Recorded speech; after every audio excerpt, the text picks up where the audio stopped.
Hello दोस्तों, आप सभी का स्वागत है माई केसी पॉइंट में। दोस्तों, आज हम लोग देखेंगे लुसेंट जी के हिस्ट्री का प्रैक्टिस सेट नंबर 16।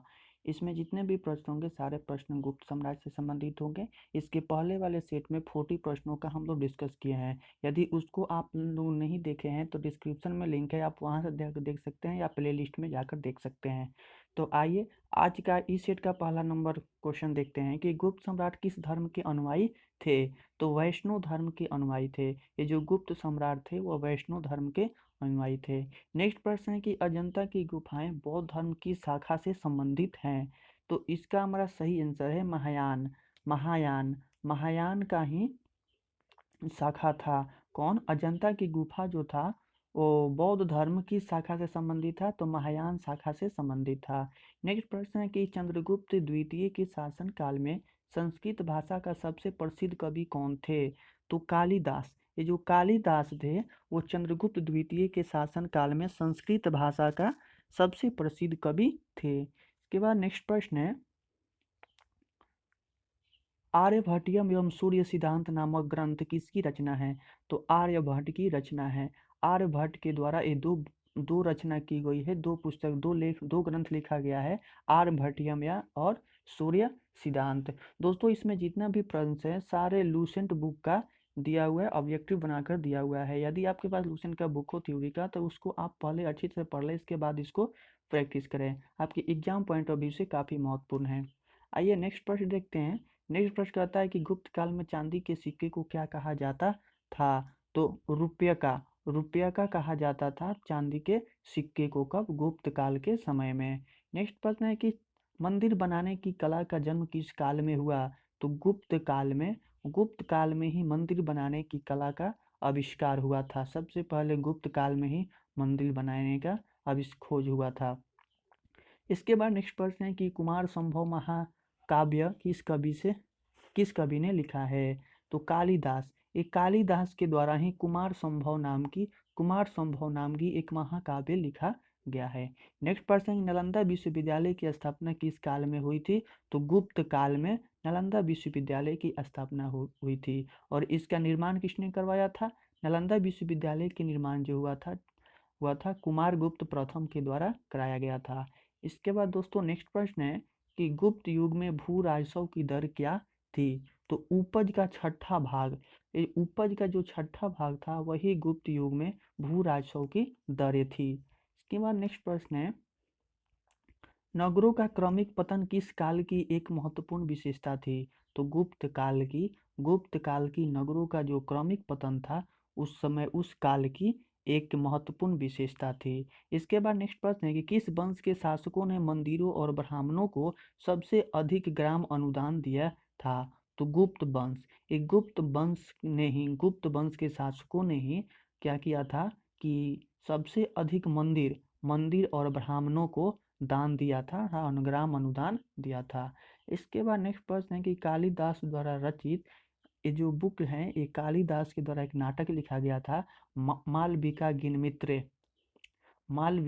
गिनमित्र एक नाटक बुक का नाम है। एक नाटक है जिसको जो उनका क्या नाम था, कालिदास द्वारा रचित मालविकागिन नाटक का नायक कौन था।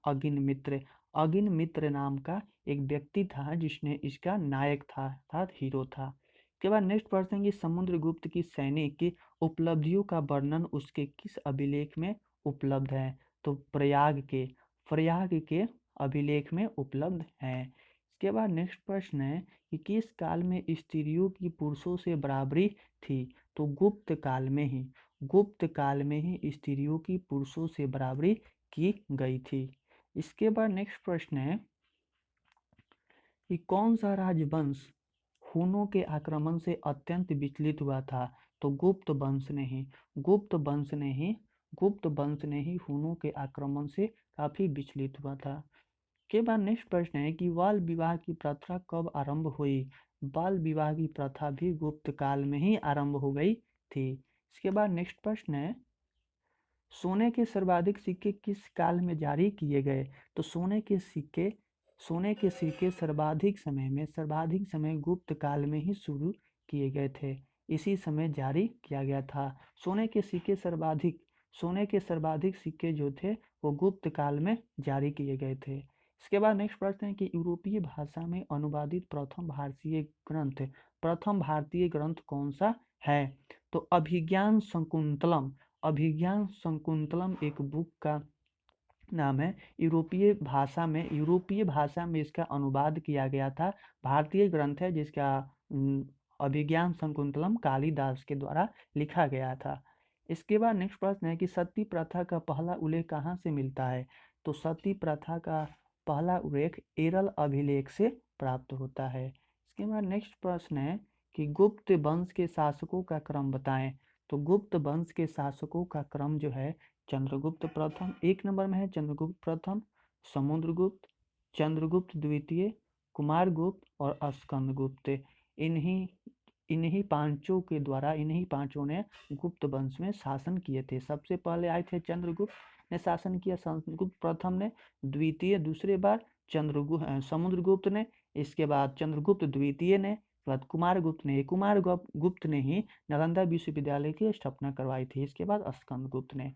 नेक्स्ट प्रश्न है कि चंद्रगुप्त द्वितीय के काल में विधा, कला एवं साहित्य का महान केंद्र कौन सा था? तो उज्जैन। यही उज्जैन एक जगह था जहाँ विधा, कला और साहित्य का महान केंद्र था उस समय चंद्रगुप्त द्वितीय के काल में। इसके बाद नेक्स्ट प्रश्न है कि कालिदास की किस कृति की गिनती विश्व की 100 प्रसिद्ध साहित्यिक कृतियों में होती है? तो अभिज्ञान शकुंतलम का ही विश्व की 100 प्रसिद्ध साहित्यिक कृतियों में होती है। इसके बाद दोस्तों नेक्स्ट प्रश्न है वर्तमान गणित में दशमलव प्रणाली का आविष्कार का श्रेय किस युग को है? तो गुप्त युग में ही आर्यभट्ट के द्वारा था। वर्तमान गणित में दशमलव प्रणाली आविष्कार का श्रेय किस युग से है? तो गुप्त युग से है। इसके बाद नेक्स्ट प्रश्न कहता है कि वह प्रथम भारतीय विद्वान कौन था जिसने गणित को एक पृथक विषय के रूप में स्थापित किया? तो आर्यभट्ट ने ही वह प्रथम भारतीय विद्वान कौन था जिसने गणित को एक पृथक विषय के रूप में स्थापित किया था? तो आर्यभट्ट। दोस्तों यदि वीडियो पसंद आ रही हो तो लाइक करें और अभी तक चैनल को सब्सक्राइब नहीं किए हैं तो सब्सक्राइब कर लें और साथ ही अपने दोस्तों के पास भी शेयर करें ताकि आने वाला नोटिफिकेशन सबसे पहले आपको मिले। साथ में बेल आइकन को भी दबाएं। आइए नेक्स्ट प्रश्न देखते हैं कि गुप्तकालीन पुस्तक नवनीतकम का संबंध है। गुप्तकालीन पुस्तक का एक नाम है नवनीतकम का संबंध किससे है? चिकित्सा से संबंध है। इसके बाद नेक्स्ट प्रश्न है कि तांबा का सिक्का जारी करने वाला पहला गुप्त शासक कौन था? तो रामगुप्त। ये रामगुप्त में ही था जिसने तांबा का सिक्का जारी करने वाला पहला गुप्त शासक। इसके बाद नेक्स्ट प्रश्न है कि मिहिर कुल का संबंध किससे है? मिहिर कुल का संबंध हुन्नों से है। इसके बाद नेक्स्ट प्रश्न है कि परम भागवत उपाधि धारण करने वाला प्रथम गुप्त शासक था कौन था? समुद्रगुप्त वही गुप्त शासक था। इसके बाद नेक्स्ट प्रश्न कहता है कि गुप्त राजा किसने विक्रमादित्य की उपाधि धारण की थी?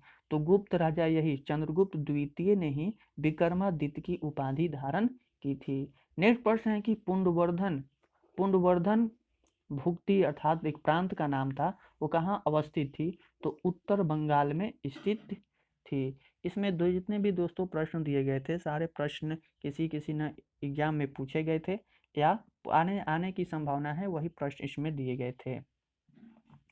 और इसमें जितने प्रश्न थे सारे गुप्त साम्राज्य से संबंधित प्रश्न थे।